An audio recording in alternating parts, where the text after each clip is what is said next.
Director General, Excellencies, ladies and gentlemen, it is my honor to deliver this statement on behalf of the delegations of the Organization of the Eastern Caribbean States and Barbados.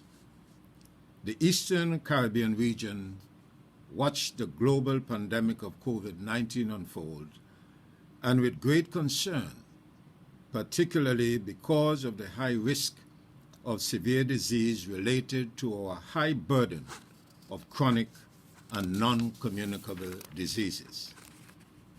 When the first cases were imported, the region took swift and decisive action to contain the spread of the disease, relying on basic public health measures of hygiene, quarantine, detection, contact tracing, isolation, physical distancing, and travel restrictions.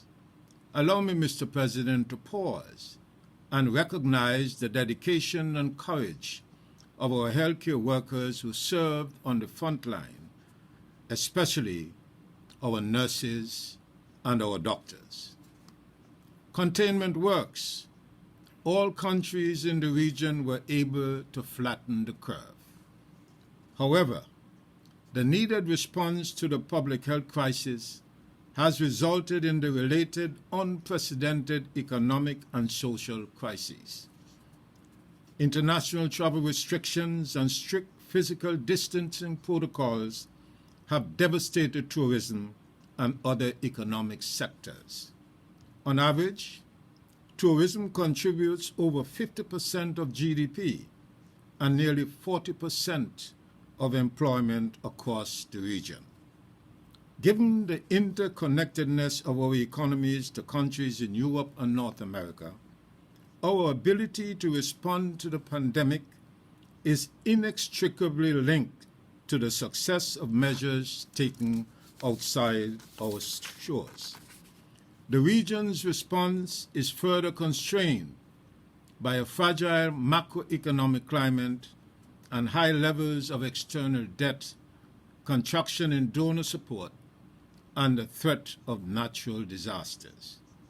We are still recovering from the devastating impact of hurricanes in 2017, and the new hurricane season begins in 2 weeks.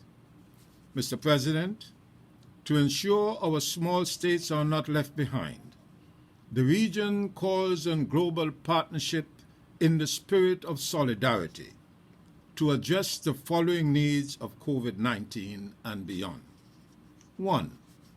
Access to financing and debt forgiveness to allow the region to effectively address the fallout of the pandemic and to support vulnerable populations, households, and businesses.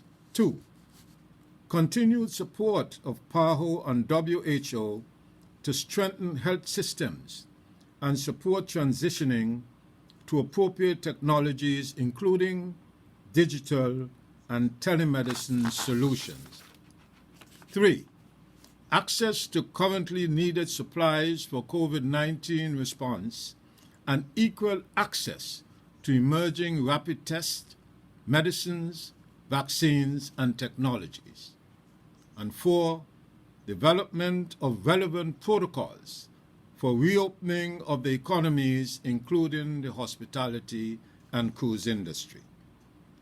At this time, Mr. President, we would like to take the opportunity to thank PAHO and several regional agencies in the Caribbean community, including the Caribbean Public Health Agency, CARPHA, the Caribbean Disaster Management Agency, CDEMA, the Implementation Agency for Crime and Security, IMPACT, the Regional Security System, RSS, the University of the West Indies, UWI, for their continued and invaluable support. Mr. President, I thank you.